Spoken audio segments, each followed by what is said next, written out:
오늘 이야기는 드디어 언약궤가 이제 다윗 성으로 들어오는 이야기를 합니다.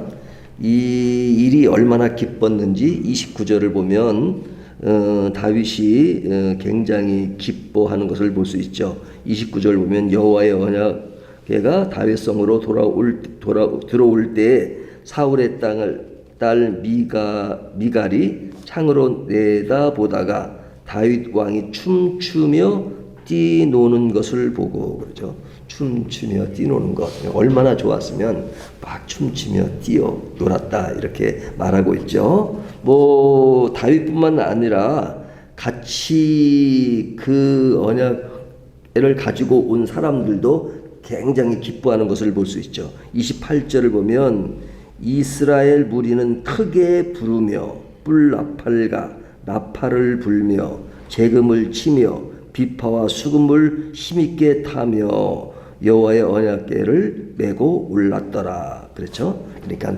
사람들이 전부 다 그냥 그 좋아하는 그런 것을 보고 있죠.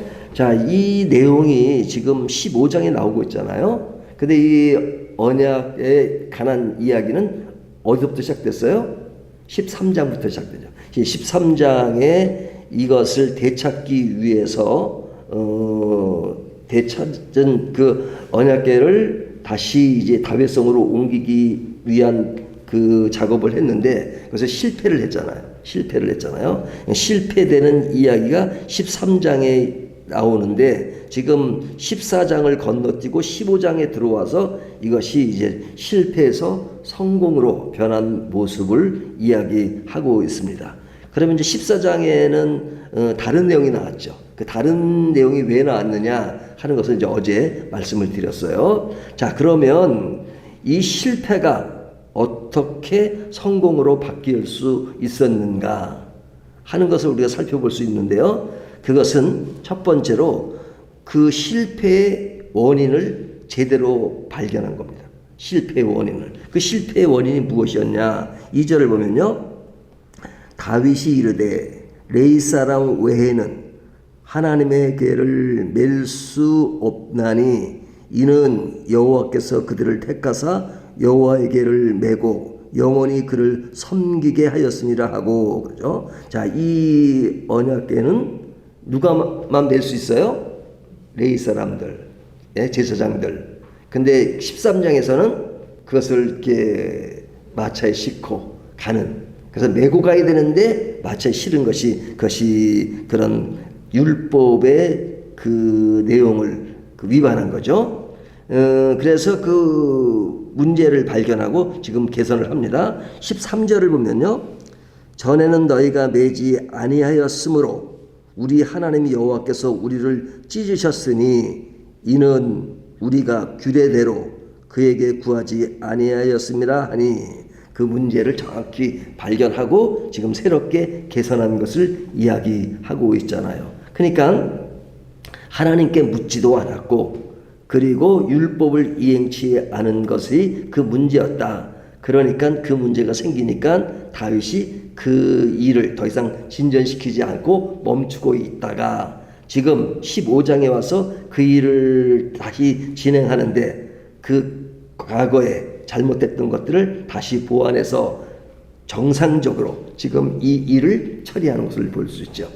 그러니까 그 정상적으로 처리하는 것이, 그리고 그것이 성공한 것이 그 문제의 원인을 제대로 발견했기 때문에 그렇습니다. 자, 문제를 발견한 후에는 15절에 있는 말씀대로 보면 모세가 여호와의 말씀을 따라 명령한 대로 레위 자손이 채에 하나님의 궤를 깨어 어깨에 매니라. 이게 어깨에 매는 겁니다. 그래서 이 언약궤를 보면 이렇게 잡는 그 손잡이가 4개가 있잖아요. 그 4개를 딱 이렇게 어깨에다 메고, 제사장 4명이서 이렇게 메고 저렇게 오는 겁니다. 근데 그것을 꼭 메고 가라.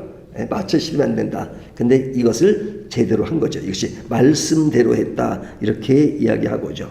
그리고 이 문제를 발견한 후에 그들의 모습은 어떠했느냐? 16절을 보면요.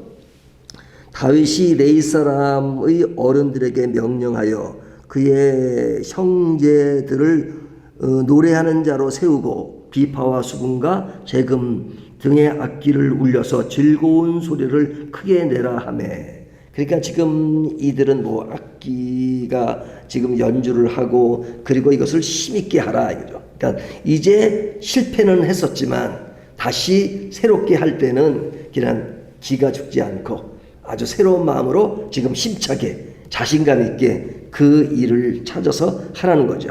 이 말씀에 자신감을 가지고 행하는 것을 볼 수 있습니다. 이 주의 말씀에 대한 확신을 가지고 지금 이 몇 사람이 지금 이렇게 움직이고 있죠.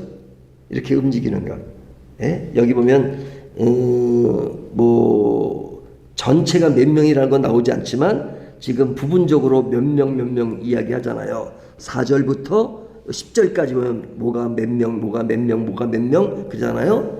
그래서 다 합치면 862명이 됩니다. 862명.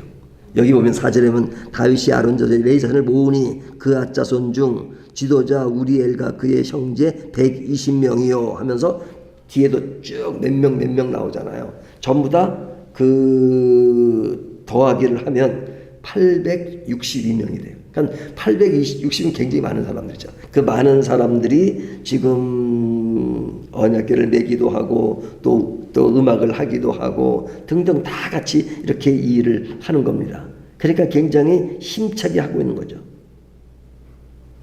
하나님의 일을 하는 데 있어서 잘못된 것을 알게 되었으면 그것을 수정하고 그 다음은 더욱더 확실하게 분명하게 나아가는 그런 모습을 보여주고 있죠.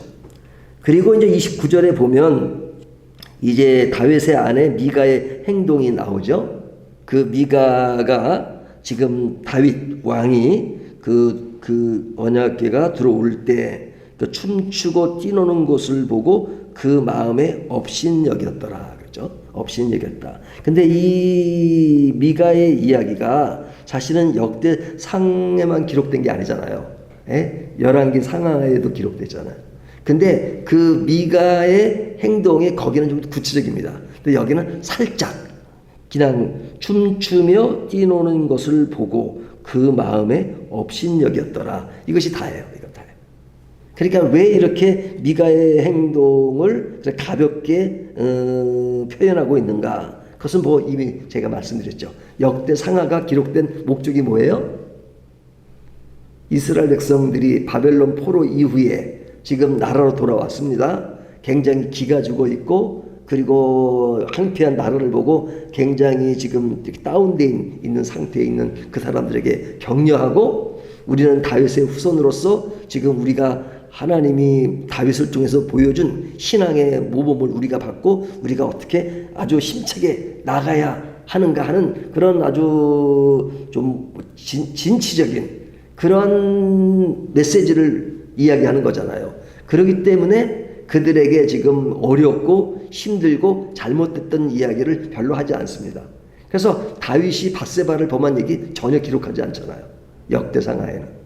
근데 이전 그런 것들을 부정적인 것은 거의 기록하지 않았는데 여기 보면 미가가 했던 그 일들을 기록을 해요. 하지만 살짝 기록해요. 살짝.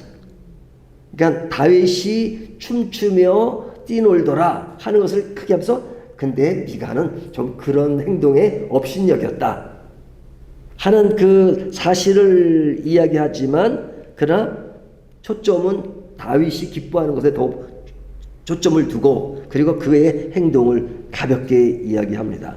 이것은 뭐냐면 그들에게 더욱더 지금 과거에 실패가 있었지만 지금은 더 힘차게 나가야 되는 것 그것을 강조하는 것입니다. 그렇다고 해서 과거가 없는 건 아니죠. 뭐 이스라엘 백성들이 바벨론 포로 생활을 안 한 거 아니잖아요. 왜 그렇게 바벨론 포로 생활을 했느냐? 그것은 하나님께 죄를 지어서 그랬다는 것은 성경 그 자체가 너무 분명히 표현하고 있잖아요. 그렇다면 그런 것들은 없는 걸로 하는 것이 아니라 분명히 과거가 있었지만 그러나 과거에 머물지 않고 이전 새로운 미래를 향해서 새롭게 나아가는 것을 강조하기 위해서 역대상하가 쓰여진 것이잖아요. 그래서 오늘 본문은 13장의 언약궤를 옮기는 실패했던 일들을 성공한 것을 이야기하면서 그 성공하게 된 그 원인이 뭐냐? 그것은 문제를 제대로 발견하고 새롭게 개선해서 지금 나가고 있는 것이다 하는 이야기를 하는 것입니다. 그렇다면 이런 말씀이 이제 그 당시 이야기로 끝나는 것이 아니라 오늘날 우리에게 주는 메시지가 무엇입니까? 뭐 말씀 그대로 우리에게도 살다 보면 잘못을 할 때도 있고 또 빗나갈 때도 있고 그럴 때가 있지만 그럴 때 그런 것들을 다시 계도성을 해서 새롭게 앞으로 나아갈 것을 이야기하죠. 그 나가는 그 가장 그 핵심되는 그 것이 무엇이냐? 하나님의 말씀이라는 거죠. 하나님의 말씀. 그러니까 하나님의 말씀을 불순종함으로써 지금 13장에 사건이 있었잖아요. 물론 그 작업은 굉장히 선의적이고 그리고 좋은 의도에서 한 일이에요. 하지만 그 방법에 대한 그것에 하나님의 말씀을 어기고 간 것. 그러니까 하나님이 그런 선의적인 것이 있기 때문에 14장의 이야기를 통해서 그럼에도 불구하고 격려하시고 다시 한번 계도 수정할 수 있는 길을 마련해 주시고 격려하시잖아요. 그러니까 우리들이 어떤 면에서 선의적이라고 할지라도 어떨 때는 방법이 좀 그럴 수가 있고 좀 더 작은 실수가 있을 때도 있습니다. 하지만 그럴 때 우리는 이런 완전 좌절하지 말고 다시 한번 원인을 분석하고 그리고 다시 말씀의 기초에서 다시 일어나고 그리고 실수는 분명히 인정하고 수정할 때에는 과감하게 마치 과거가 없었던 것처럼 일어날 수 있는 그런 자세 그런 것들을 교훈합니다. 그리고 하나를 더 이야기한다면 여기에 보면 미가가 그 다윗의 행동을 보고 그냥 안 좋게 생각한 것, 업신여기는 것, 그건 왜 그래요? 그냥 외형적인 모습만 본 거잖아요. 왕이 뭐 채신머리가 없이기나 그렇게 하느냐, 그것만 본 거잖아요. 하지만 다윗이 그렇게 한 것은 뭐냐면 하나님을 상징하는 그것이 지금 들어와서 지금 그동안 블레셋에 뺏기고 그리고 그냥 아주 방치되었던 그런 것들을 다시 되찾는 것이 마치 하나님을 외면하고 살았던 그런 모습이었는데 새롭게 찾은 것에 대한 아주 기쁨과 감사 이것을 너무 좋아서 지금 하고 있는데 그 마음을 이해하기보다는 그냥 왕의 어떤 외형적인 것에 집중하다 보니까 그런 마음을 갖게 되는 것이잖아요. 그렇다면 우리가 생활 속에 어떤 내면의 깊은 그런 가치보다는 어떤 외형적인 현상 그런 것에 더 집중하고 있지 않는가. 사실은 어느 공동체든지 나라든지 공동체든지 잘못되는 것이 많은 나라일수록 자꾸 잘 쓰는 말이 뭐냐면 법대로 하자 법대로 하자. 그 법대로 하자는 말을 많이 쓴다는 얘기는 그만큼 이게 모든 게 제대로 안 가고 있다는 거예요. 법대로 하자는 말이 안 나와야 좋은 것이잖아요. 그렇기 때문에 우리는 그런 뭐 최고의 마지막 선에서 법을 가지고 측정하기보다는 그런 근본적인 것들을 인식하고 그냥 알아서 할 수 있는 그런 상황에 있다면 얼마나 좋은 것입니까? 그러려면 어떤 외형적인 것만 보지 말고 그 내면에 있는 것들을 바라보는 것이 얼마나 중요한가 하는 것들을 오늘 본문이 교훈합니다. 이런 말씀이 우리의 삶 속에서도 늘 무엇이 더 중요한가 하는 것을 찾으면서 더욱더 힘찬 내일을 향해 가는 저와 여러분이 되시기를 주님의 이름으로 축원합니다.